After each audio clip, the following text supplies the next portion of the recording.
Welcome to episode 247 of the Necronomicon.com. You know what's really scary? Book bans. Long a tool of authoritarians, book bans are a direct threat to our freedom to read. That's why Library Foundation SD, Brooklyn Public Library, and other partners across the country have launched Books Unbanned to fight this evil. This campaign makes frequently banned or challenged books available through a digital catalog to young people across the U.S., including states with increasing book bans. Like your local library, it's completely free to sign up. Want to learn more, including how you can help increase access to the books we love? Visit libraryfoundationsd.org.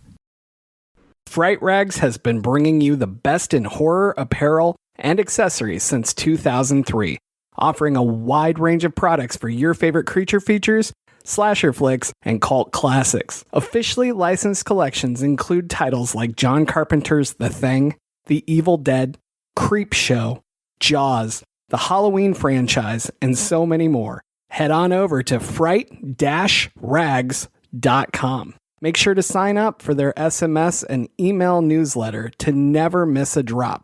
Listeners get 10% off when they use the code NECRO10, all caps, at checkout.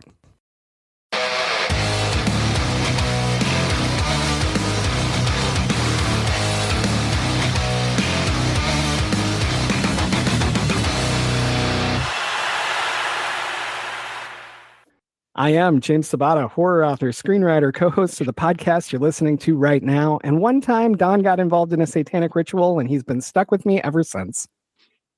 Oh, I thought you were referencing the other. I'm Don Guillory, author, historian, educator, co-host of the podcast that you're listening to. And I'm a full believer in whenever somebody's paying for privacy, some shit is going to go down.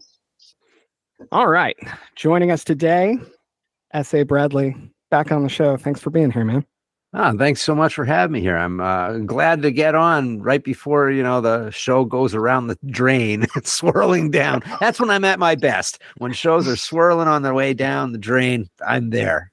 Well, just put on your leather Fonzie and, get ready to jump a shark so we can go ahead and say that. My leather Fonzie. I have one of those. He's inflatable. There we go. You pay more for the leather Fonzie. Oh my God. And I paid way less for the plastic potsy, but very unimportant. Potted potsy plants. But would you care to tell our listeners a bit about yourself? Sure. They already know way too much just from that.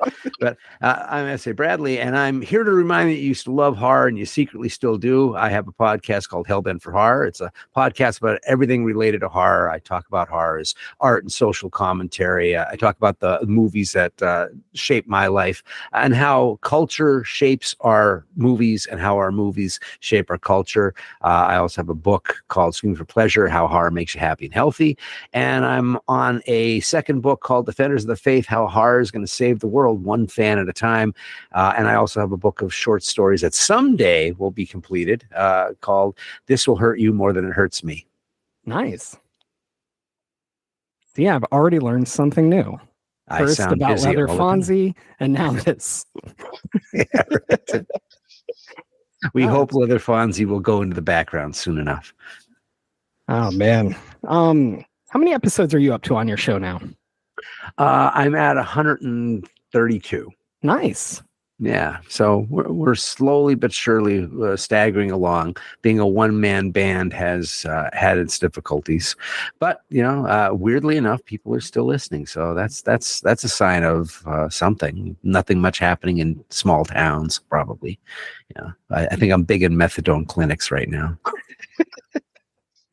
You had during the pandemic, you would do the live Facebook, yes, like group chats as well. And man, I loved that. That was fantastic. I am thinking about bringing that back because it was fun, and I keep getting people who talk to me about that. I'm never sure though if that's one of those things that made sense because of the timing. and it wouldn't really make sense anymore, and people wouldn't quite understand why it's happening, or they wouldn't be aware of it, because I think so much of why that was listened to a lot was because people didn't know of anything else that they could do, and so they were hanging out online and seeing that stuff. But it was a ton of fun because everybody just let their hair down. That's what was really neat about it. It didn't have any form or function in some weird ways. And in that, I thought the people really had a lot of fun and were somewhat profound at times. We just let things go. And sometimes, immediately have a show right after something crazy happened in the world and talk about it in that fashion. So I'm thinking about it. I think about it, especially when it takes so long to do a fucking show that allegedly people are excited by, because it's like, oh, well, he writes his own stuff. He's an essayist. I don't know. Maybe just sitting around saying, pull my finger virtually is better. Oh man, no, that really plays into why I brought it up. I'm a huge fan of anything that lets us see other sides of our favorite authors or celebrities or anything like that. And that's exactly what I loved about the Facebook show is people would come on and they would start out in author mode. I'm Laurel Hightower. Yes, Laurel, I'm picking on you. I'm Laurel Hightower, and I'm a professional author, and I do that. And then they get stuck in the conversation, and all of a sudden they're themselves. And it was such a cool way to see other people, and that you think because of their online personalities or that kind of stuff, and just it gives you that little feeling like you know them better because you get to see this other piece of them. Yeah, there was a Jon Favreau show that was really good called Dinner with Five or something like that, where you get like 4 people and they'd sit at a restaurant.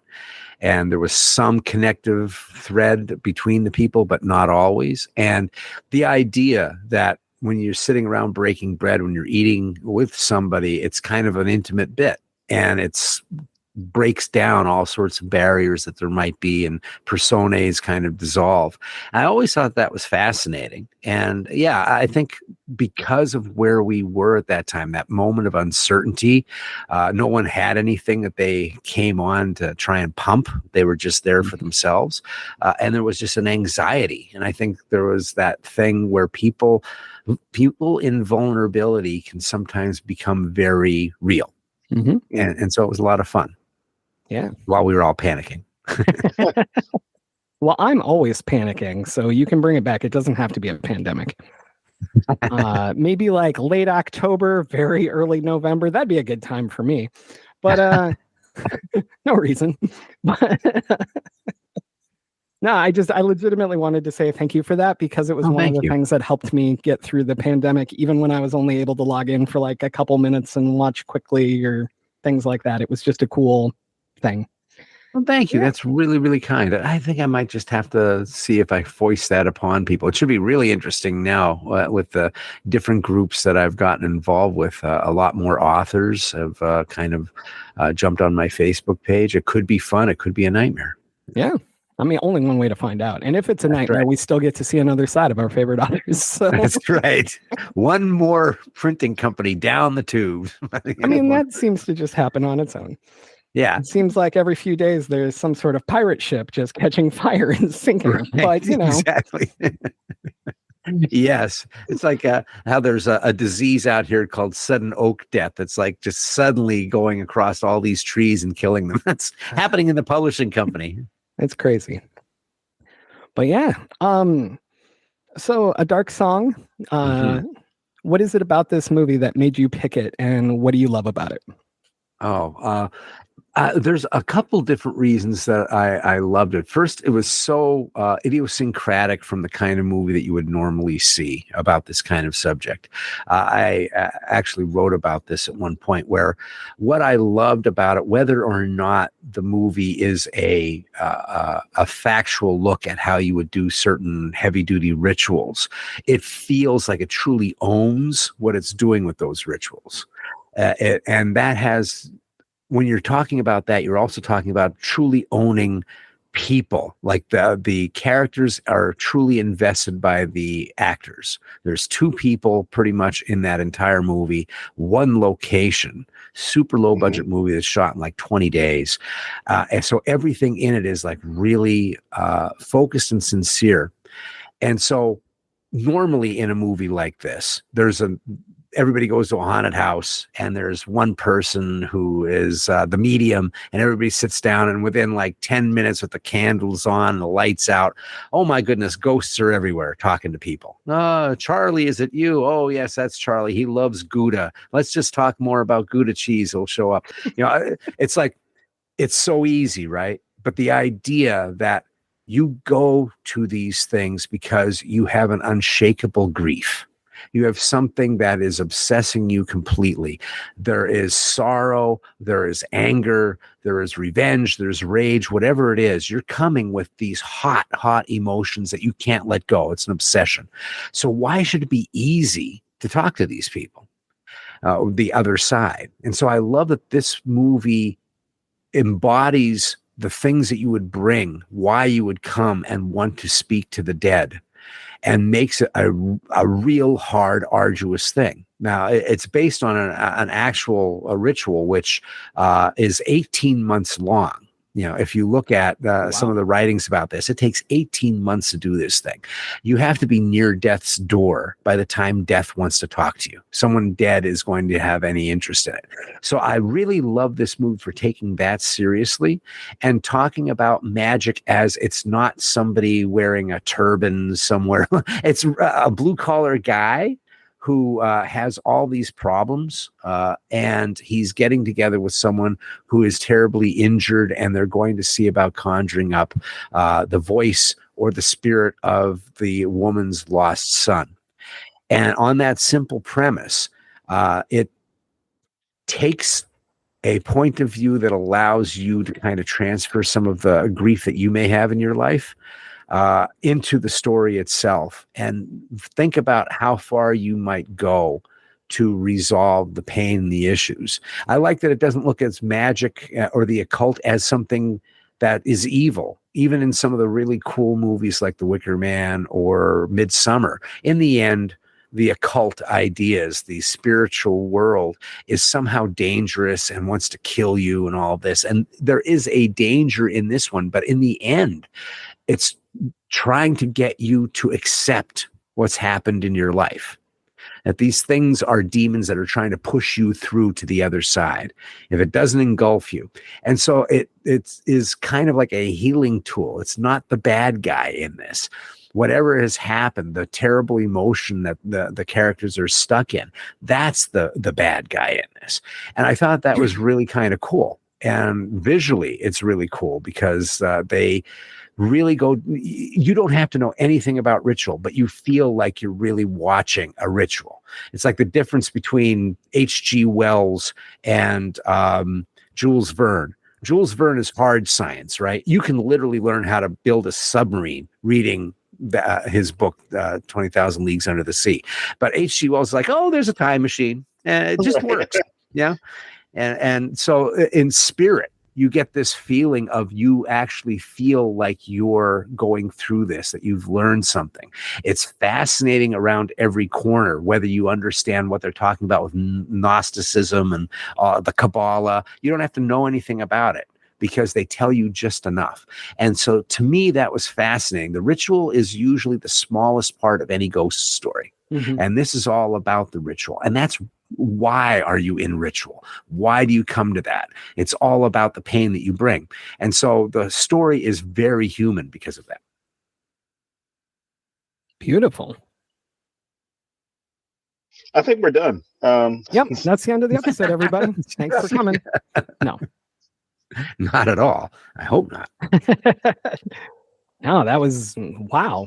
That was the best answer I think we've ever gotten to that question. But Don, had you seen this before? I had not. It was not on my radar. I think, like, I take that back. I think I've seen it come through like the various cues on the streaming services, but I never watched it. So anyone who's listened to this show knows that my attention span sucks. And I do not like slow burns. I am not a huge fan of occult movies, and I normally avoid anything like this. And I went in and I was like, doing it for Scott, baby. Let's do this, right? and my viewing was, I don't know, it was fine. which is like light years ahead of where I expected it to be. Right. And like I don't like Midsummer, I don't like Hereditary, I don't like The Lighthouse. Like anything slow just kills me. And the longer we went through the ritual, I was like, oh my God, I want something to happen. Right. But okay, but here's the thing. So when the movie ended, and then I'm just thinking about the movie, it became utterly fascinating to me. And this is part of what I mean when I say I don't feel like I watch movies the way other people do. But like I got so stuck in everything they went through to get her there. And like you said, like you have to be close to death for death to care. And watching her deteriorate and everything she had to go through, all of that became totally fascinating to me from a writing standpoint of just, we never think about, like you said, the ritual is usually very quick. And this is all, what would you give up of yourself to actually reach this? And it is a hard answer. It is not, I would do anything to talk to my son. You gotta destroy yourself on every level. And then the fact that lying about it at all changes the trajectory of where you're going. Like that's what I got stuck on thinking about it later. And so this movie is not for me to start with, but the concepts and the just running it through my head repeatedly, trying to figure out what I wanted to talk about or what meant anything to me, it became even more fascinating than I think it would have if I had just enjoyed the movie. Like, I think if I was totally into this kind of movie, it would have been great, but I wouldn't have had the same after effect of thinking about it for days. Yeah. If that makes sense. That makes sense to me. I mean, what you brought up is some of the stuff that I really liked about it, which is she's lying at certain points. She's afraid to tell him what's really happening. She's afraid to admit to where she wants to go with this ritual, and that it has repercussions. It doesn't happen to her. That's what I think is interesting. Like the things that happen when she first lies about, do you know German? It's such a stupid lie, right? Yeah. Yeah, I know German. Well, I can kind of be understood is what she's really trying to say. So she's lying on her resume, and he's the one who gets cut. He's like doing something with a knife, and he gets cut, and he goes, look at my hand. This just happened. She's like, I didn't cause that. He goes, everything is happening for a reason right now. We are in this thing. We've gotten the attention. So him being the person who's he's like vouching for her, right? He's like the guy who takes somebody to a party and says, she's cool, she won't do anything. And then she starts like getting really drunk and knocking shit over, and he's held responsible. I thought that was really cool that we see that human nature and this grief and all of this is really causing all the issues. I love that nothing happens without it being something like nature is calling all the time. Like the dog. Do you hear that dog? Where's that dog barking from? She's just hearing a dog. She doesn't think anything of it. I wouldn't think anything if I heard a dog, but he's like, where's the nearest house? Where's this dog coming from? And then later there's the sound of the dog in the room with the spirit of the son allegedly behind the door. So there's like this whole thing. What is that dog all about? I love that kind of creepiness. Yeah.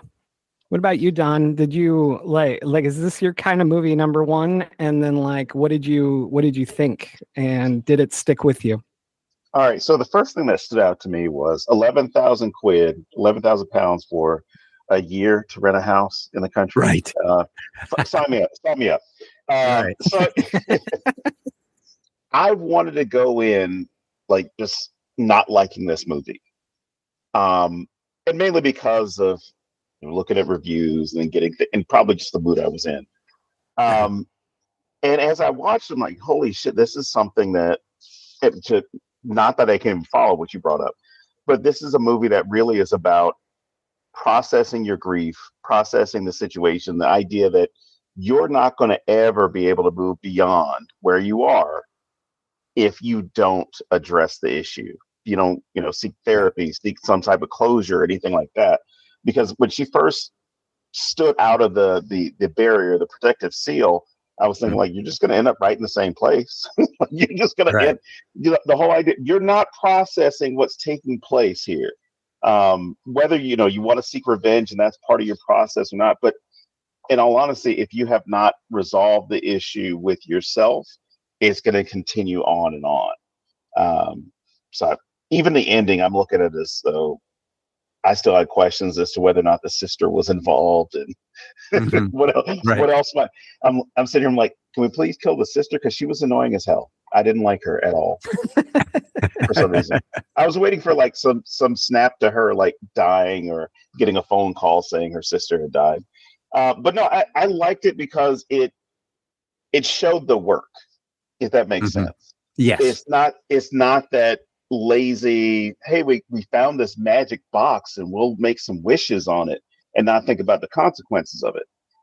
This actually shows you how there's even a conflict when it's like, oh, well, I've studied Kabbalah. And I'm like, no, that's not going to work in this sense. And then the explanation as to why, even though it doesn't have to explain, it's still the explanation of this is linked to this, this is linked to this. I've been working on this for a long time. And you don't get the impression that he's a crank or he's trying to do this for as a scam. He's really reluctant to participate in this because it's failed before. He's really reluctant because he doesn't want to, sacrifice himself for somebody else's needs, desires, wants, whatever. Yeah, and you get to see how you end up, because of not processing your grief with something, you wrap other people up into it as well, as far as not interacting with them, being dismissive to people, cutting off relationships. I mean, there's so many ways that people who don't process grief, like, just further isolate themselves. Yes, very much so. I think the idea that you mentioned the sister and everything. What I love about the story is that normally, if it wasn't about having to process this kind of stuff, this grief, there might be the side thing of like, oh, well, he was actually part of the cabal that took your kid, or the sister would have been implicit in some way, or she'd have to die. They're just there as collateral damage in a weird way. And so the sister's just a sign of, this is how much you're isolating from everybody. People love you, and and they become just like shrieking harpies because they're cut off completely. Instead, this stays focused completely on her and what she's doing, and how much she's already, she's kind of in a coma herself. She's kind of like dead since her child's gone, and she feels responsible, which is another huge thing. Right. She let him go. She wasn't watching. And on her watch, he disappears and dies. And there's even that moment when he's like, you don't think it's me, right? And she's like, no, it was just teenagers fucking around. And they're fucking around with the thing that he's very serious about. And I think that's cool that he's an alcoholic, that he's unlikable. He's dressed in like a bucket hat and stuff. He doesn't look like, anything much. And he's not her first choice, right? He's like the third down in the line. She's talked to the celebrity guys, and the celebrity guys are like, nah, this is just too fucking weird and sticky. I'm not going to get anywhere near that. Here, try this guy. And so the wounded find the wounded and put this thing together. I thought that was really, that's actually pretty astute that what you're talking about there. I was just praying that he was not involved. I was like, that would ruin this movie for me. Right. And there's a lot of chatter about that on like Reddit and stuff, where people are like, oh, you can tell because the kid's picture is covered in vomit at one point, and like this guy like puked on it or whatever. And I was just like, I would hate that so much. Yeah. And I feel like, I don't know, like if that was the case, why would you waste all this time on it? Like, you would just fuck him up at the beginning, like, right. I don't know. I have you alone in the house. Let's waste a year. Right. I think that's something about folks as well, dealing with movies like this, where it's talking about the unknowable, the unknown. In fact, at one point, I think they're talking about how Kabbalah is the structure of Kabbalah is an exploration of God. What we're doing is much darker. And that there's a moment where they're talking about the Gnosticism versus Kabbalah. And in Gnosticism, God is unknowable. when they talk about Yahweh, that's a lesser God. That's the guy who makes the earthly plane, but he's really temperamental and malevolent and all of this stuff. The real God is like kind of unattainable. And there's something to that of which we don't like as viewers. It's like, no, there has to be a reason. It can't just be this guy's there and he's going to help her. We're always looking for the extra shock, the weird twist. Oh, look, he was involved.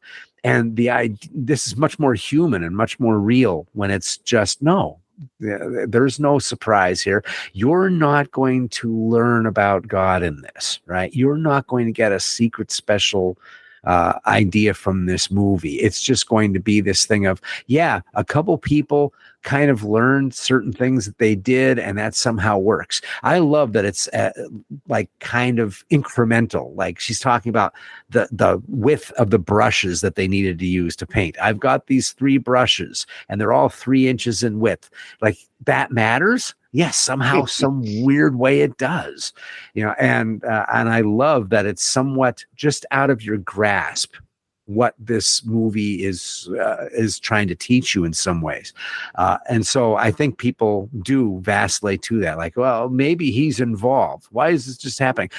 People don't sit well in not knowing. Yeah, and there's nothing that's more realistic than a completely terrible tragedy that we never fucking get answers for. Yeah. Yeah, it reminded me of a movie. Oh my goodness! Now I bring it up and I can't remember the name of it. The Invitation. I don't know if you guys saw that with the cult thing. It ends up being a cult, but it's all about the grief of losing a child, and these, this father who's been ostracized and left by the wife after the death of their child, calls him up out of the blue and says, "Come on over, we're going to have a meal," and stuff. And it ends up being this crazy thing. But in that movie, what I remember the most of it is the grief of the father and the constant reminder that he has, this flashback that we never see the resolution to. We just constantly see him running towards the tragedy. We don't know what happens to the son. We just know that the son dies. And that haunts me more than when I see, young Gage get run over by a truck in Pet Sematary, although that's really galvanizing too. But the idea that you never get to have a resolution of what's happened, it inflicts upon you what's happening to the character, that there's this unresolved haunting that's always happening. And I think that there's a little bit of that in this movie too. We never get to find out what happened precisely to the son, and that's another thing that just hangs in the air and unsettles us. Like I said, I'm very stuck in what I thought about afterward, and a lot of that I've already kind of covered, but I'm utterly fascinated listening to your point of view. So you're doing great. Keep going. Do the whole show. I'm so overjoyed that I brought a waxed turd to the last couple shows. A movie that neither of you really like. No, and that's the thing about this show, though. It has nothing to do with liking it. I would argue that some of our best episodes that made me think the absolute most were movies I did not enjoy. And that's always... anybody who's a Facebook friend of mine knows that I fucking hate telling you what I thought of a movie. There's the rare exception, like when I loved Last Stop in Yuma County, and I won't shut up about it.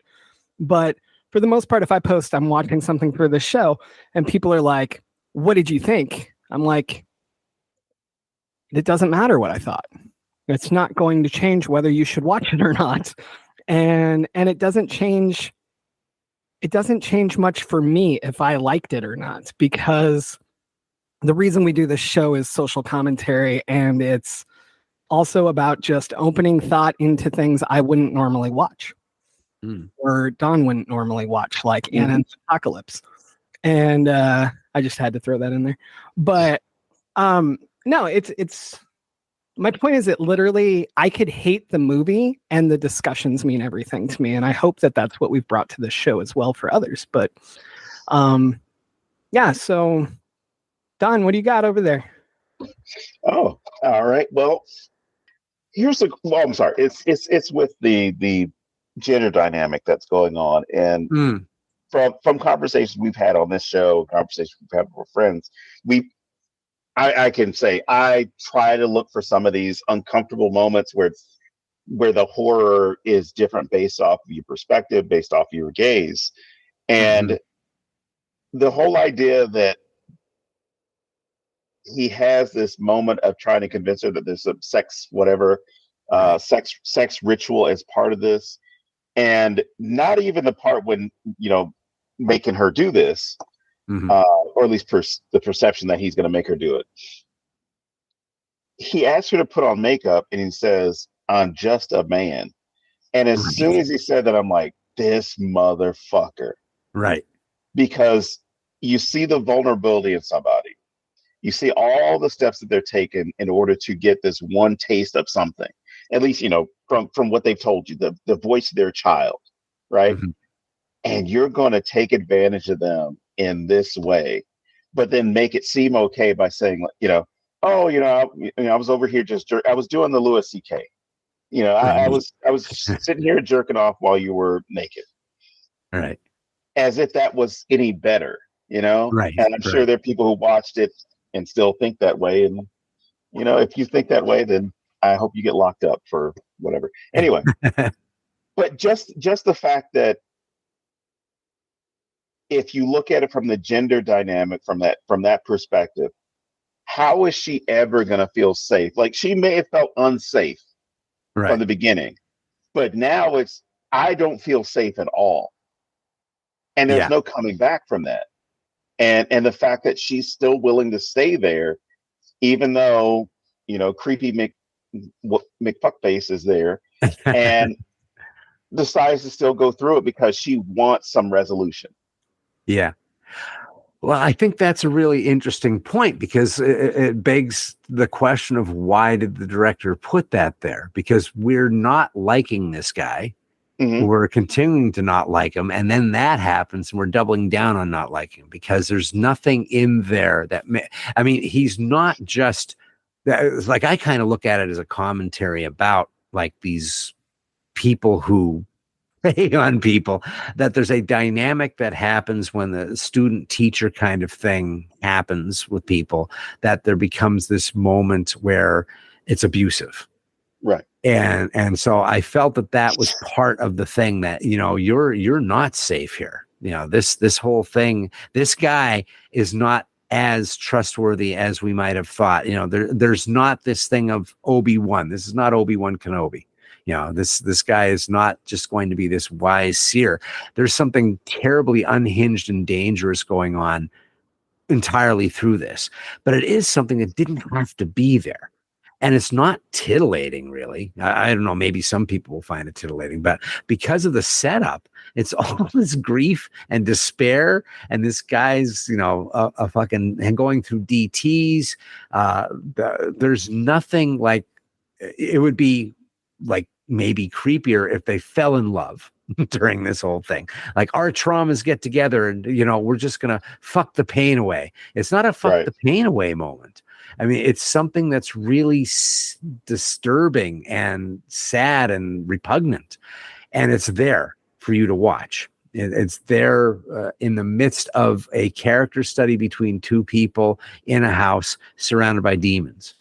And so I'm intrigued to find out of the three of us here what perhaps you think that was all about. Because, I went down the whole thing of, like, is he supposed to be, why is his name Joseph Solomon, right? Why Solomon? Why the wise man Solomon, right? And, Solomon in That's the a clue. right. It's a clue. His name is Solomon, this wisdom guy.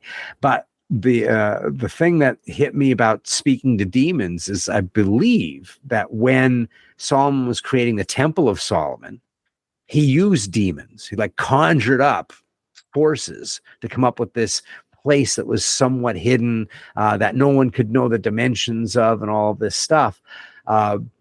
There, I don't know, is he hitting is it hitting on this idea of knowledge being something that can easily be corrupted? I'm not sure. But what are your thoughts on that? Don, would you like to go first? I would say that it is something that can be corrupted because you get into I guess a power or social imbalance, Mm-hmm. and then the person who is in, I guess, in the more dominant position, unfortunately, you have people who take advantage of that, and it's kind of the old adage of if somebody has power, if they have power, they're going to be corrupted by it. But then you also have to think about what they would do with that power in corrupting themselves or corrupting others. Mm-hmm. So one of the things I read on Reddit pissed me off. So I'm going to start there. And they were talking about how it had to happen so he could purify himself.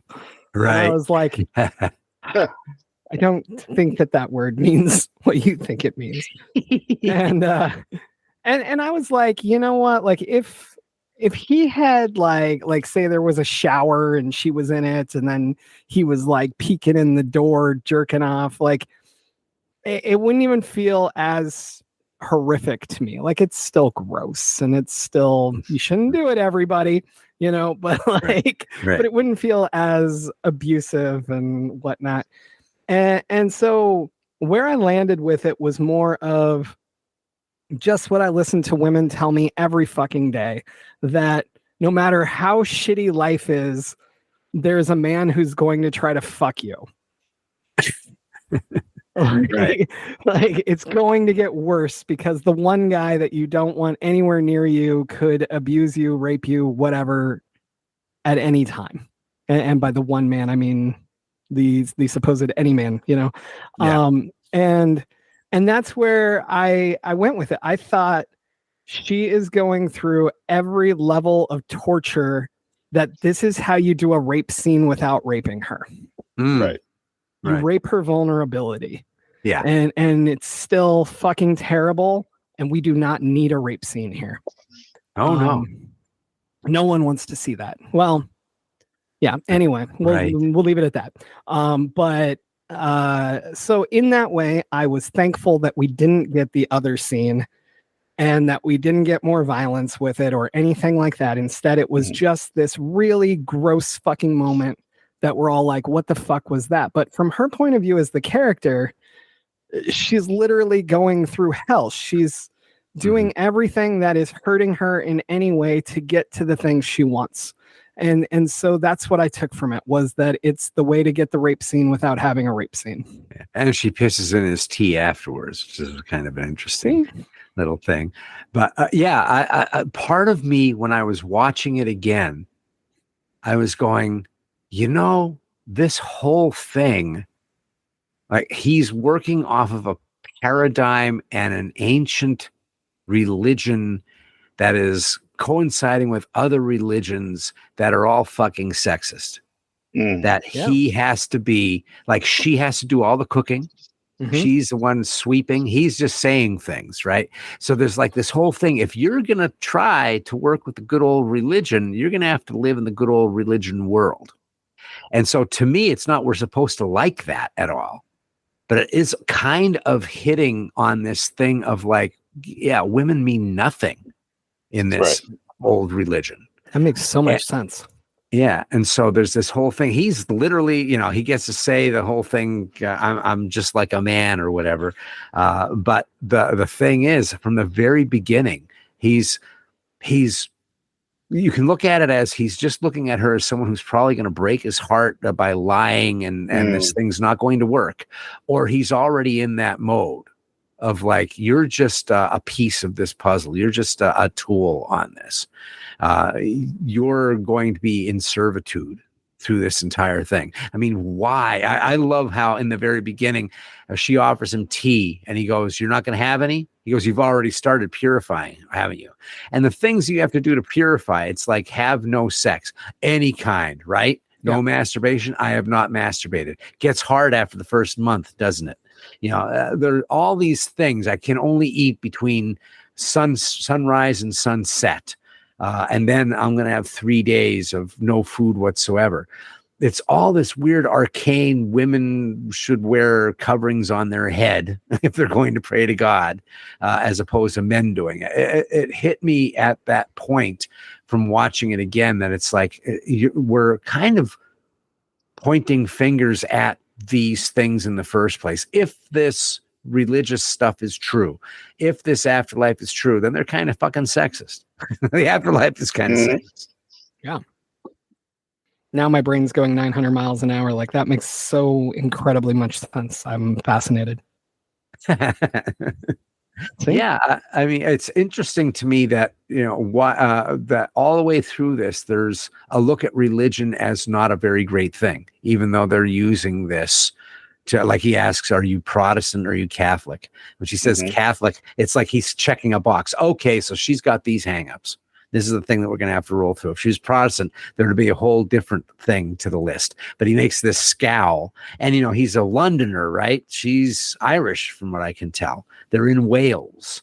You know, I wonder how much there's like a socio-political thing. Like at one point, he's like saying, I can't wait to get back and have some fish and chips. This has been a real fucking waste coming here. And I could hear the Londoner in him. He had to say, I'm going back to London, not I'm going back home.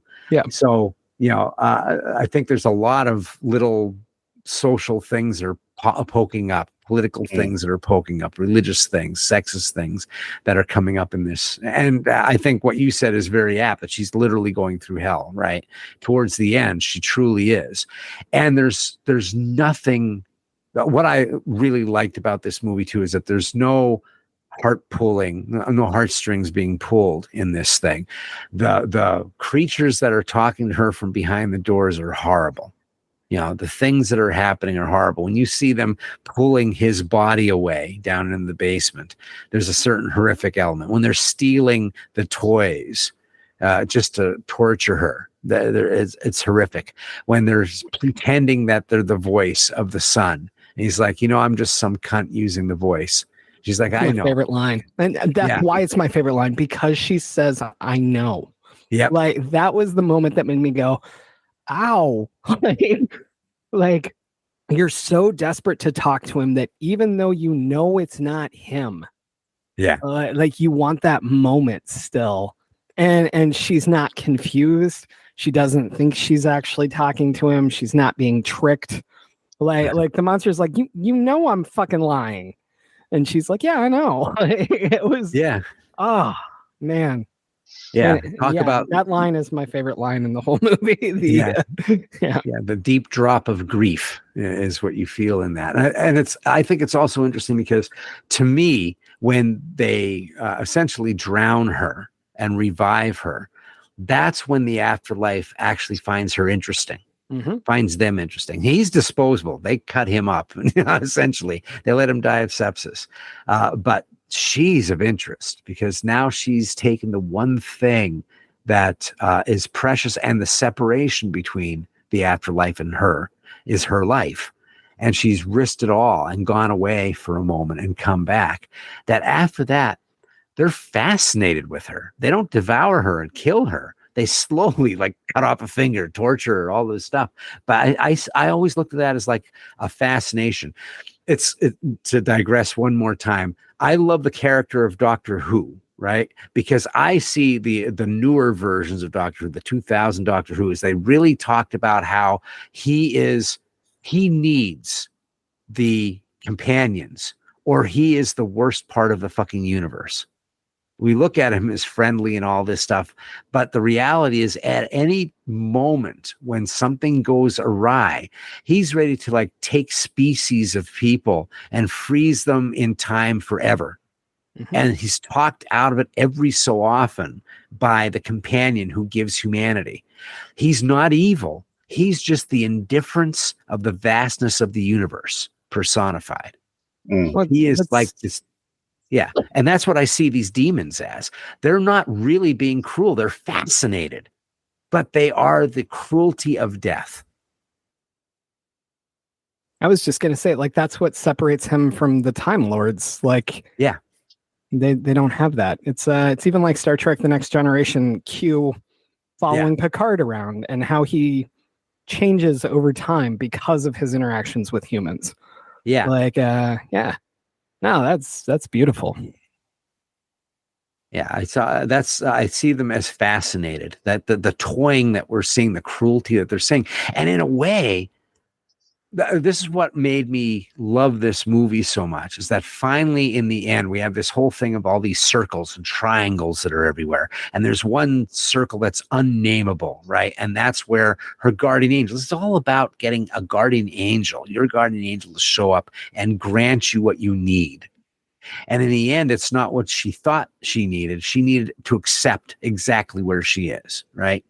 And so it's like an uplifting thing. It's kind of like if you're going through rehab or something and everything is hell and terrible and all this, but in a way, everything that those horrible guards and the fucking therapists are doing is trying to get you out of the self-hatred that's there, that's keeping you in this fucking circle. And in the end, you have this being that I think this movie was super ultra low budget. How they made that guardian angel look so fucking stunning was beyond me. I was like, this is truly a jaw-dropping moment. This thing is resplendent and glowing gold. It looks dangerous and loving at the same time. It's fascinating and terrifying. And it's just kind of crouching, looking at her, much larger than her. If it speaks, it may blow her to dust. And all of this is, in the long run, all these beasts and demons are maybe where she might go, but they also might cherish her life more than she does. And in their cruelty are pushing her towards life. They let her go, right? She's getting cut up. They let her go up the stairs. Mm-hmm. She finally suffers enough to find this moment, the moment of clarity, shall we say, which is this moment she's staring at this thing. And it can grant her everything. And it grants her the thing of, guess what? You're not going to get your son back. It rains on the just and the unjust alike in this fucking universe. And you can now accept that it happened and that you have to go on. And the pain's still going to be there, but it's manageable now. Reminding me a bit of the Babadook, which is the first movie that I ever saw where they came up with a new way to deal with the monster. You live with it. You feed it every so often. It's down in the basement. You respect each other's boundaries. You can't cut it out. It's there. And I kind of felt that with the end of this movie. I mean, it begins with this wonderful shot of the Welsh countryside. And the clouds are like everything that was ever on any fucking religious postcard ever. Here's God's beams coming down and all this. And you see this really small fucking car just going across. So it's like, how insignificant do you feel? Right. Mm-hmm. And so there's this whole thing of she finds a significance at the end. And anyway, those are the kind of things that it brought up for me. So when I first saw The Angel, I was, how can I say this? I didn't hate The Angel. What the fuck is this? But I was like, it just, okay, number one, it bothered me that it didn't fit in the room. That's what it did for me. I was like, you could pick any form you wanted. Why the fuck are you stuck like this? And that's just me. Like, that is so me. You two know this, that's the kind of shit I get stuck on. And but like you said, like, it's about the size difference, and it's about being able to probably blow her away by speaking, and it's about that just absolute power that this thing obviously has. But it totally pulled me out for that second. And then also I was like, this looks more like a Roman guard to me than it does to like an angel or what I would expect. And I actually like that to be honest. Like, I like that it's not what I want it to be, because I think that that's the answer. I think if I got to see a guardian angel, it would not be what I want it to be. And so I do like that. It just threw me off because I was stuck on, why does it look like this? Mm-hmm. But at the same time, like you said, this is a low budget film. And I was like, how much of their budget did they spend on this scene? And it's effective. Don't get me wrong. And I love the other creatures as well, demons or whatever they are. I thought they were great too. But yeah, it was just that moment that all I could think about was, why would I make myself so big I can't fit in the room and I'm uncomfortable through this? Right. Why is it uncomfortable? Why do I? Oh, they had to fucking conjure me here. Right. Thanks, everybody. But I feel like another aspect of that would be that they didn't have to make it the room. Like it could have just been open, or it could have been anything, you know.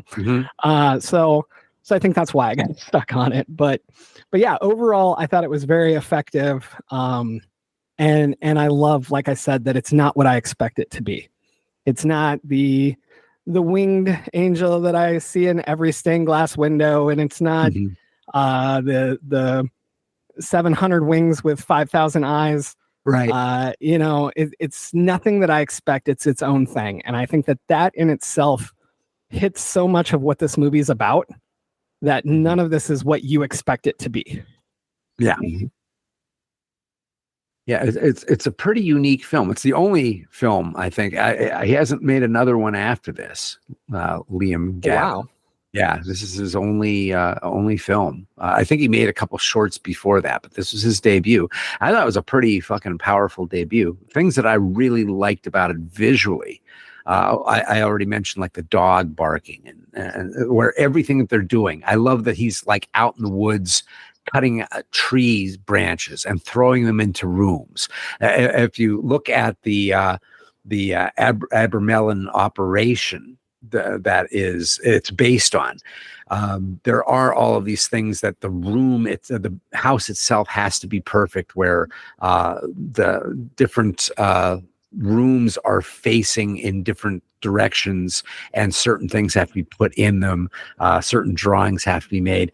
The director himself, the people who watch this that are like into that stuff say, oh, he's made these mistakes. I don't know why there's there's Asian stuff in there, and why is that there? And he intentionally did that so that people almost out of maybe respect for it, out of superstition, but he intentionally put things in there that don't fit to make it about all religions, all kinds of things like that.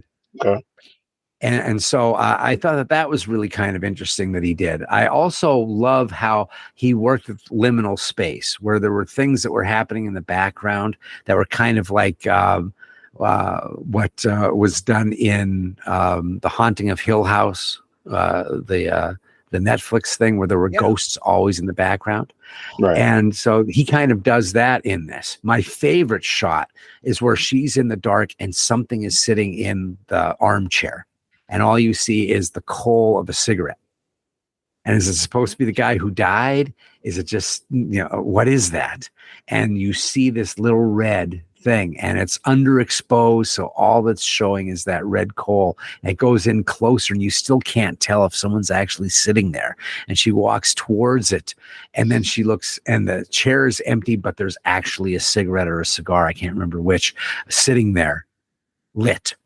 And it's like, that's fucking cool. To me, that's like being played with, toyed with, right? By these things. And it reminded me very much of like Hill House, where there's the whole thing of hold my hand. Man. Well, it wasn't your hand. I love that kind of chill across the back that you can get, the back of your neck when something like that happens. And there are a couple scenes that are like that in there. The movie could have been a lot quicker. He dies. The one character dies about an hour and 10 minutes into an hour and 39-minute film. Mm-hmm. And the rest of it is her. Is it her struggles? Is this actually happening? Is this happening in her head? It's open to interpretation to a certain degree. But I thought for a first film by a young guy, he wrote it and directed it. There's a lot of assured stuff in there. I mean, I've already said I don't like slow burns and whatever else, but I thought this movie was perfectly paced for what it was. Like this is how it should be. That doesn't mean it's for me. It means I think it was really well done. But yeah, I just want to throw in, since you were talking about Hill House, that is the first thing in years that legitimately scared me. And so it holds a special place in my heart now, because that's so rare. We watch so much stuff that we're always chasing that feeling. And when you get it, it's like, oh shit, amazing. Oh yeah. That should be an episode that you do. I mean, the last thing that really gave me a good chill was his house. Oh yeah, that was great. There's a sequence in there that's just a perfectly paced, perfectly shot, perfect sound design scare.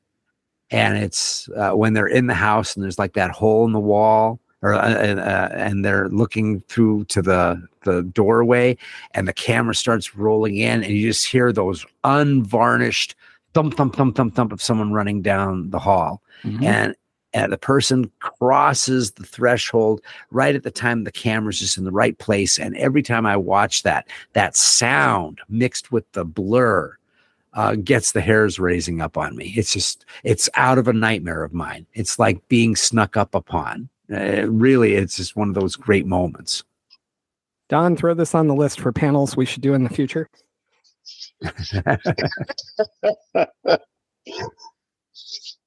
All right, Don, what scared you recently or in the last couple of years or however you want to do it?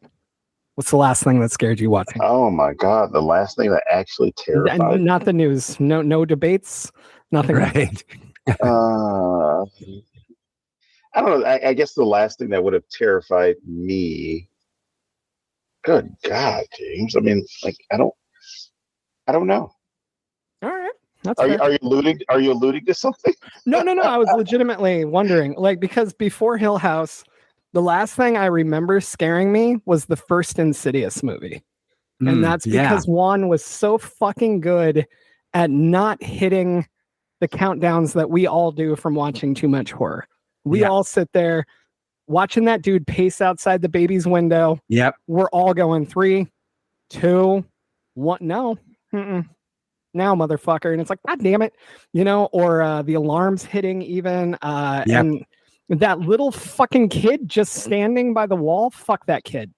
Okay. Yeah. Insidious terrified me, and that's why I love it. And but yeah, like, it's so rare. Like, that's seriously the last thing I remember giving me that feeling before Hill House, and that's a long time between those. Mm-hmm. But I also jump at everything, so that's not the same. Right. A jump scare to me is not the same as being fucking terrified. So yeah, I love when I get that thrill. I think that's what we do search for, the rush. In the thing that I'm writing now, one of the things that I say is that we don't really care that much about getting scared. What we want is we want to be surprised. We want something that takes us out of this hardened shell that we've gained from watching these movies over and over again. And sure, it's horror, but it would happen with any movie. I don't know how critics stay objective, because you're watching all of these movies and it's just a waterfall constantly coming at you, and it's all technique. You can't help but look and go, and 3, 2, 1, there it is. Oh, there's the shot. So if somebody breaks that, I really think that's why Tarantino was so big, because Reservoir Dogs it had enough of an understanding of timing, and then it just threw timing out the fucking window. So it was so incongruous to the kind of movies that were being made at the time that it really shook people and made film lovers refreshed again. I think that's why Nirvana was big. It's like, I'm getting some cool water for once. I'm so tired of hair metal. I'm so tired of whatever the pacing that's going on, how everyone is at the same drum fill. That's something that felt weirdly off and rebellious, and not even rebellious in like a planned way. It was just like they didn't even want what happened to them. Yeah. And there was something truly exciting about that. And I think that's what we tend to look for. Man, that was great. See, this is why we let you just talk the whole time, because I feel like I'm in school learning good stuff. Oh, Lord. Please don't put the 10 Commandments on the wall. Yes, that's right. So that's why. Oh, that's the last thing that scared me. There we go. Yeah. Holy shit. Well, the whole thing is scary. I mean, there is something to be said about why your podcast and my podcast works so much on social commentary and horror being art and social commentary, and constantly working on this, because it's like an eclipse, right? You're supposed to look through those fucking smoky glass lenses. Don't look right into it. It'll fucking blind you. And looking at life right now is like, fuck. all right, yeah, this is fucking. Am I even alive right now? Have I like fallen into Jacob's fucking ladder? Right. It's like what is happening to the world? So I need to watch it through the smoky lens of horror. I need to be able to see it without being burnt. I need to have that safe distance, and so horror and art is the one place that allows me to do that, because it's so bad, the real world, that it's truly desensitizing. They talk about horror desensitizing us. Jesus Christ, a 24-hour news cycle is desensitizing. Oh my God, yeah. We're just in this spot now where God, just give me some blood and titties, for fuck's sake. I mean, it's madness out there right now. And yet I still believe as well that if you just say that you're giving me blood and titties, you're still giving me more than that. Yep. There's a reason that is what you're trying to give me at the moment. I got into an argument with a friend about that. He's like, "Are you kidding me? You think that all movies, they can't?" I said, "There's nothing more political than saying your movie's just for fun. That's the fucking political thing. Ignore everything that's in there. Ignore all the choices that I put in there. Why are they fucking Russians in the 80s, but in the 90s there's something else, and in the 2000s they're Arabian? Why is that? Oh, it's just for fun, right? No, all your choices are coming from an anxiety point. And even silly 50s movies where, there's a radioactive rod on the ground. The guy goes, "Oh my God, it's an exposed rod." And he picks it up and throws it in a pail of water. It's like, holy shit, the worst science ever. But still, there's a reason that it's a radioactive rod, right? It couldn't just be a bomb. It couldn't just be terrorists. It had to be a radioactive bomb in the 50s. That's what it had to be, a rod, right? It had to be radiation. It had to be the thing that everybody was terrified of. It had to be the big black mark on our culture, the stain that we left, from the World War. And I think that we're always talking about it, but it's great to push it through the filter of entertainment, push it through the filter of pop culture. That's what it's always been. I was at Pride yesterday, and we were all doing these poems and stuff, and just all whatever reading we had, whatever rude shit that we had, we were throwing out to the audience, and we started talking about storytelling and how it's always been about the outsider, how it's always been to be seen, and how they know that it's always been about that. And that's why they've always, whoever they is, right? That spectral they that we all talk about, they have always known the power of storytelling and being seen. And so they've kept that from people forever, because that's how you keep people from feeling alive and free. And so, always our scary stories and our love stories and our comedies, especially our anarchic fucking nasty comedies and our fucking reprehensible horror, is talking to the culture and facing up to the culture. And we need more people being seen. And titties. More titties. And blood. And blood and titties. Yeah. Bloody titties. Follow our new podcast, More Titties. Oh, anyway. But anyway, so it doesn't sound too high-minded, but at the same point, I still think, we're releasing something. Definitely. And I feel like I've said this repeatedly on here, but anytime that I hear, "When did this get so political?" Right. Like, even like a Christmas rom-com, right? Like all these Christmas rom-coms that happen, and I know I'm the only horror person that loves Christmas rom-coms for some fucking reason. I can't get enough of them, but they're all always straight. Well, not all, but mostly straight. It's mostly a woman having to leave the liberal city to come back to the conservative little town to find a man and understand what her role is. Right. And how can you look at that and not see any politics there at all, Right. And then when the majority of them are telling that same story and grinding it in, that's very political, and it's getting better. Like there's there's some gay ones now, and now they're using non-white people occasionally, and even some brunette women. And I couldn't resist that one. But it's so crazy to me how people think, oh, there's no politics there. I don't have to skip this because it's not woke. And it's like, so that's politics as well. You're just on your side of politics. Right. Or like my dad would totally have been the kind of guy who would hate all the wokeness today when all he did was watch John Wayne movies and Patton. And he would have been like, see, we didn't need politics in our war movies. Right. Completely missing the subtext of Patton. Oh, right? Absolutely. Yeah. Yeah, that was my dad as well. And that's the thing that cracks me up.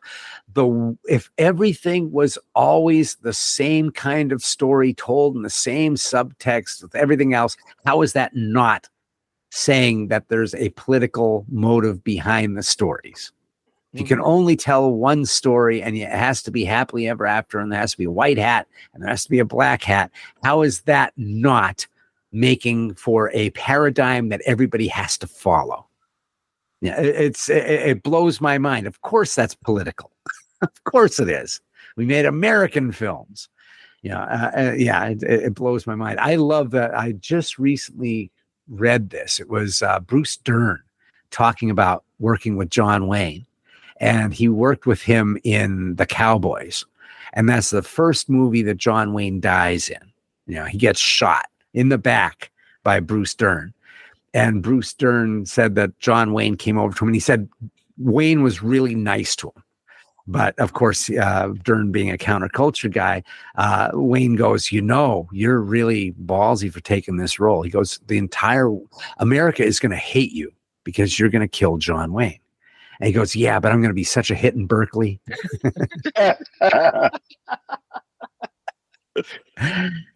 Well, he's my hero now. So, what about you, Don? Have you ever seen representation not being met in movies in any way? Never seen it in my life. Never. The 1950s. I couldn't resist. I'm sorry. I'm like, thank God there's two white guys here to cover this. But, I know. Now that I'm thinking about this, hilarious. I'm just sitting here for pontificating on a show all about this. No, really, Don. Did you have anything you want to add to that? No. Fuck that. Last thing I need to do. I will say the last thing to shit on this last group of fans, like the Dukes of Hazzard. Loved it as a kid. As I got older, I'm like, something's not right here. That entire show was along with that mini series, The Blue and the Gray, was about installing this false ideology about what the South is, or even with like NASCAR. It really pisses me off when NASCAR fans like are buddy with the system, because NASCAR was born out of shine running. It was about running away from the cops. It was about running away from accountability. But then, it's okay if you vote for a billionaire who had a TV show. Man, we're so fucked. Ooh, right? Yeah. That's funny that you mentioned Dukes of Hazzard and stuff, though. I think it's always interesting that how permeating that mindset was, that you loved it as a kid, right? I mean, it didn't bother you at all when you were that age because everything was about that. So how would you know that it could be anything else?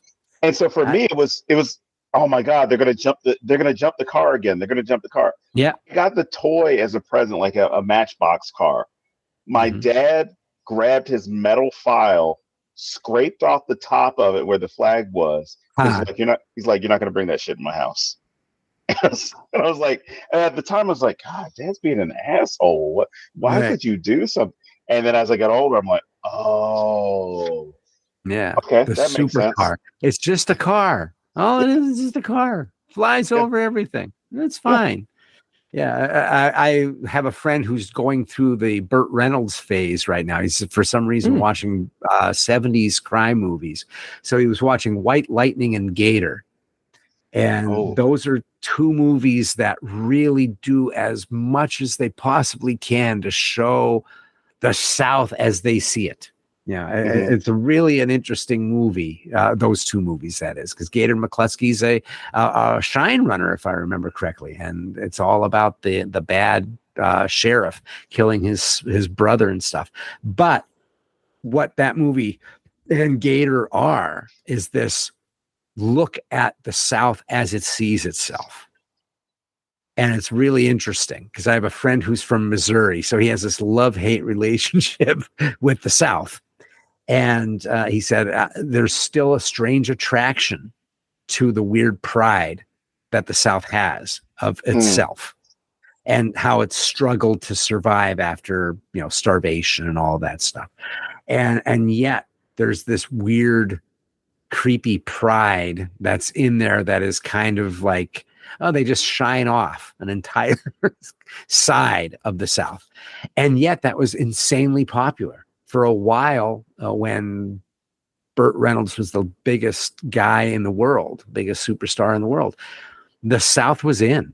Kind of being Southern was cool. Even Clint Eastwood got into it with Every Which Way But Loose. I mean, he's a country boy in California. Philo Beto, fighting everybody. I'll punch everybody out with my chimpanzee. I loved that so much when I was a kid. Oh, so did I. I thought you could punch anybody. I wanted a chimpanzee who would punch people for me, so I could just say right hand. Right. Clyde. Yeah. But yeah, it's so funny to think that there was like this weird mindset. I don't know how we got here. We're in a movie about Ireland, but we've gotten here. I mean, it's kind of the same. This is another form of a religion, and right. Coors beer and NASCAR or religion. Conjuring up things you shouldn't be messing with. Yeah, right. Don, do you have anything in your notes from the movie we didn't cover? Wow. I know we've kind of been all over the place, so I just want to make sure we didn't fully ignore anything. No, that's pretty much it. I mean, we've covered all that stuff. It's just if you had the opportunity, which is one of those questions that would come up anyway. Yeah. If you had the opportunity, what would your wish be? Because they have that whole conversation where it's like, really, you could have wished for this or this or this or this or this, and this is what you're going to ask for. Yeah, right. True love. I mean, he even says like, I would wish, or I would ask for invisibility, and not even. And he even goes so far to say, "Now, what you think? Not creepy. I want to disappear. I don't want people to know who I am." Yeah, he gets his wish. Disappears. Yeah. Is this before or after the masturbation scene? Because adding not creepy changes dramatically. Yeah, right. I think it was after. Yeah. I couldn't remember. You wish for? I think it's when he's injured and he was talking about it. Yeah, it was after. Okay, yeah, it was. Yeah. Because in the beginning, he's like, he gets really misogynistic in a way because she says love, and he's like, love, you're going to call, the heaven and earth down, your guardian angel. Just drop the fucking guy. Go find something else. You're going to do all this for love. He's like mocking the very idea that would be it. And he's like, why did you lie? He goes, because I think it would be too much. But it's actually the thing that brings him. That it's an actual emotion. It's something that isn't, I don't know what it isn't. It's fascinating, I guess. Maybe it's dangerous in some way. It's sincere. It's real, and there's a hunger that is even more voracious than love is grief, and maybe that's what it is. The idea of a child. You wouldn't go through all of this for love. You would give up at some point. Like if it was just, oh, I really liked this guy. I wish we were together. Like you're not going to go through all this, So that's not worth his time. Whereas grief of a dead kid is. Yes, go ahead. Oh, no, I was going to say with the whole love thing, when she said that, I wrote down on my notes, just serve him spaghetti or anything red if it's about love. Oh, boy. Sorry to ruin the transition. That's fantastic. Yeah. I think if there was one thing that hit me in this was a line from the sister of all things when she sees her at the grocery store or whatever and then takes her to lunch. And she's like, you have 2 fucking kids. All I have left is a hole. And what would you do if it was your child? She goes, I don't know, but it wouldn't be this. She goes, I believe in God. Is this something godly? And she's like, where was fucking God during all of this? Right. Could all of this happen?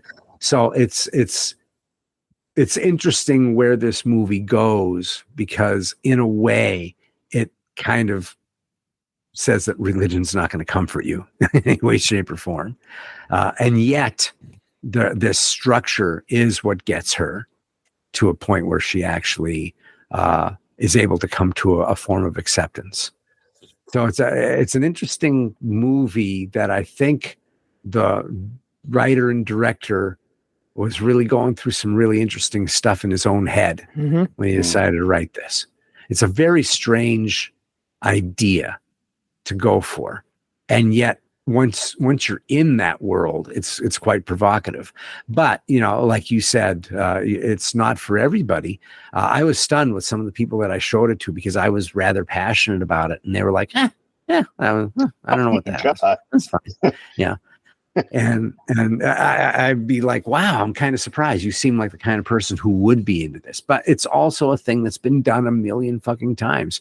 The idea of a seance is like one of the oldest story ideas. Oh, a seance goes wrong. It's a Faustian thing. Faust goes for wisdom. She's there for revenge. And instead of it being the Faustian thing, though, which I think most of these stories usually go that way, of don't meddle with evil. That's the cure. She goes right at the thing that is usually the cautionary tale, and it gets her through the other side. Not without a cost, but it still gets her across to the other side. So there was something about that really struck a chord with me. Don, I want to come back to something you said. You sort of asked like what our wish would be, and I've been sitting here thinking about it. Mm-hmm. And I think let's use my dad as an example. He's been gone 23 years this summer, okay? And I'm still always going to be fucked up over it. And I've had times in my life where I was angry, and I've had times in my life where I was just depressed, and I've had times where I'm just okay, and times where I'm like, oh, I guess it's the anniversary, and times where it's the end of the fucking world. And so I was thinking, like, there's that part of me that would love to talk to him as who I am today, right? Because I never got that shot. I was a stupid fucking 23-year-old who didn't know anything and thought I was invincible back then. And we fought all the time and all that good shit, right? So there's a part of me that would love to talk to him. So I think that would be my initial, I want to talk to him. Then there's the part that would want to yell at him, or like, why didn't you save yourself kind of thing. And, there's that part that's been there in my life. But I think today my answer would be, I want to be okay.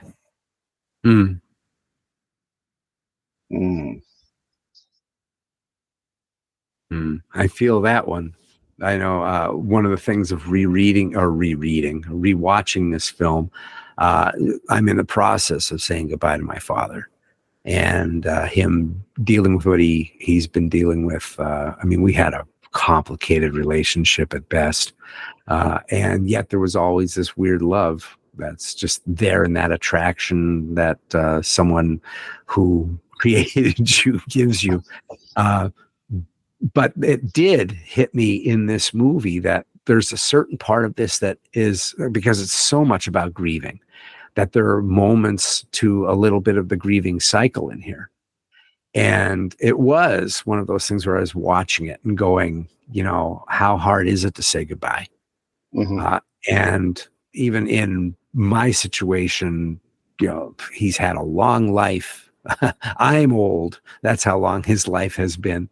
And it's somewhat natural, right? I mean, losing everything to dementia is cruel, but it is still part of the system that goes on in the world. I can't think about what it would be like to have it, the unfinished note, right? I think that's the thing that there is to a death early. It's name that tune. You're in the middle of the tune, and all of a sudden, it's just that last piano chord just kind of dissipating out, and that sound can drive you crazy. And so she is driven crazy. Losing a parent is not easy. Losing a child, I can't even think of what that would be like. And so that I felt the humanity of it a lot in this time around as well. And it felt right to be talking about this movie at this time. You know, when you asked me about the movie, it wasn't nearly where it is now with my dad. So it's not like it was forethought, but it's rather appropriate that the recording is happening right around this time where, you know, he's still here, but is he? And how long? Right. And so dealing with all of that and playing those head games of, hey, you know, I said goodbye to him already. Do I have to say goodbye to him again? I'm not saying goodbye to the same guy. That guy that I talked to a year ago, that was the guy. This now, not quite the guy.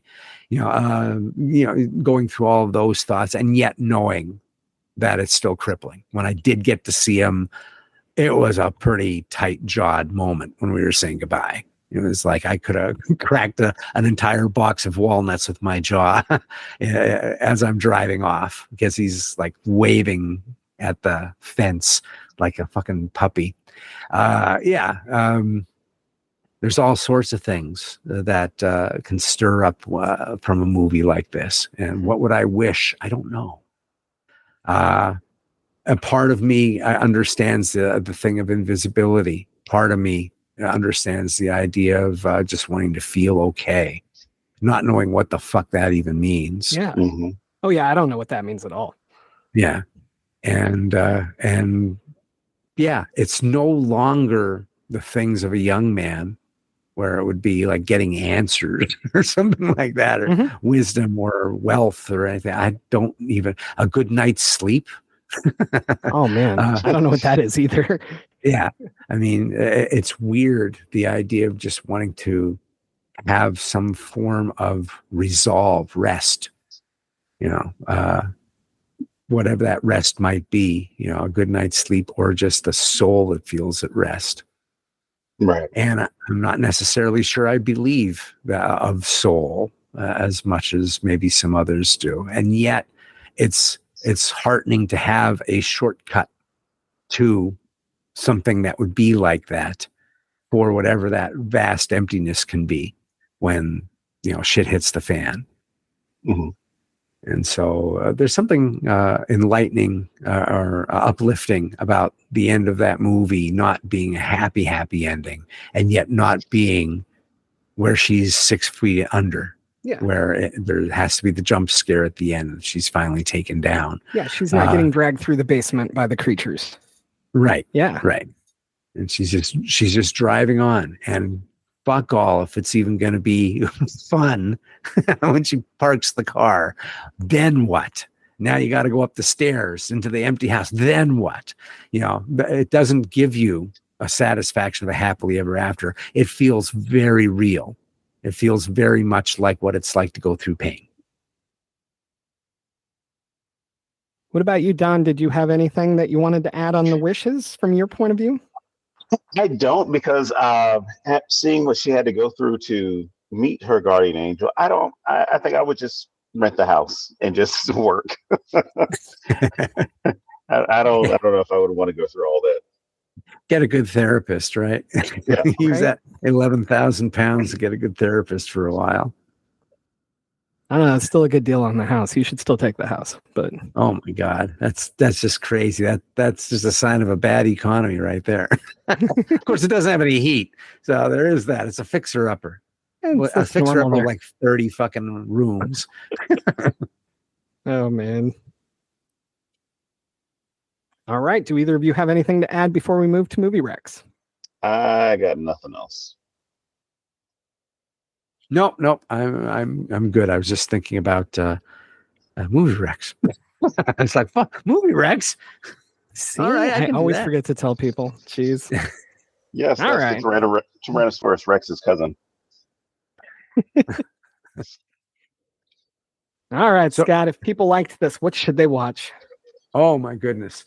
Well, I think I mentioned one or two of them. I would think that if you're looking at movies that have something to do with working around grief, and without being a trauma junkie or anything like that, I would say that The Invitation's really good. I compare that to like Roman Polanski's directing style in like Rosemary's Baby. There's a lot of stuff in there where the way that the camera is set up, the way that the story is told, you're not getting the entire answer. You're not getting the story.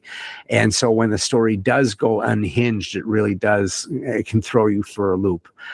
There's also a movie called The Haunting of Julia, which is stars Mia Farrow. It's a very rarely seen film. It's also known as Full Circle from the UK thing. I believe it's a Canadian film or a British film, and it's based on a Peter Straub novel.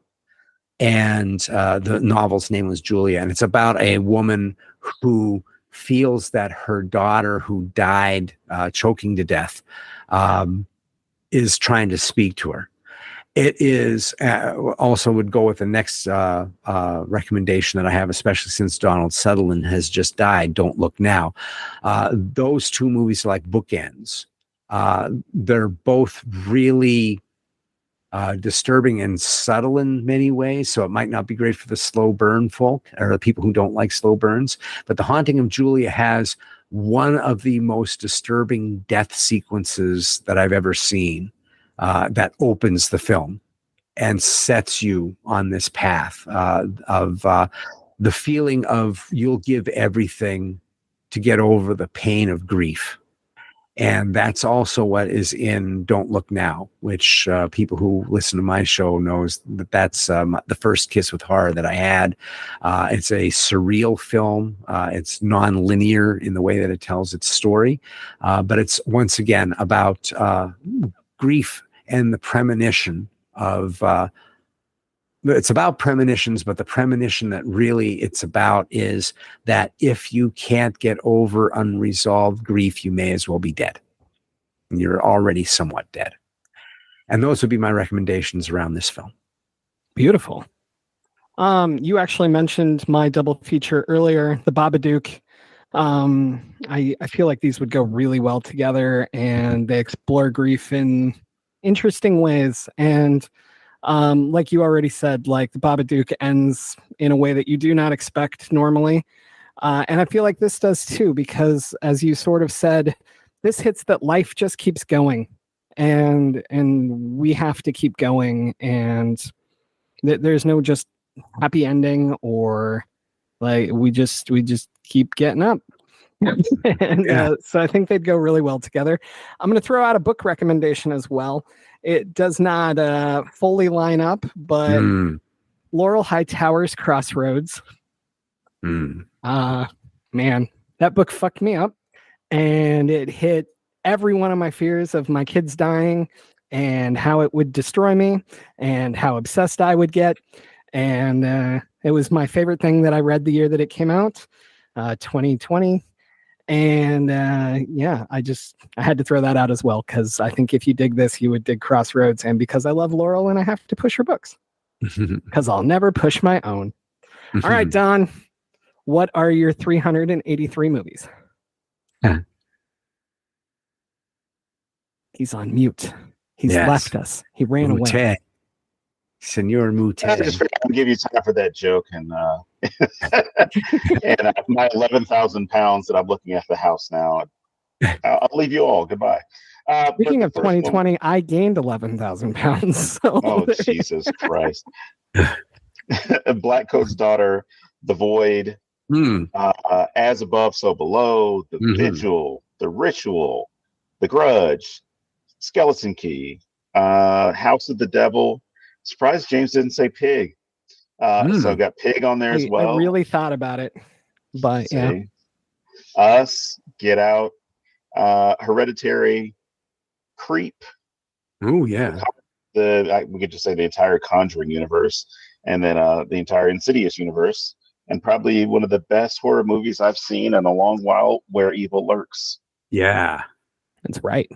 Yeah, Scott, earlier you were like, oh, I've brought turds here lately. Your last movie was When Evil Lurks, which we adored, and everyone should see that. That was amazing. Yeah, that's a fucking amazing film. And they should check out your episode on it because that was a lot of fun. Oh, well, thank you very much. All right, man, let's bring it back to you. Where can people find you on social media, buy your books? Are you at any cons coming up? All that good stuff.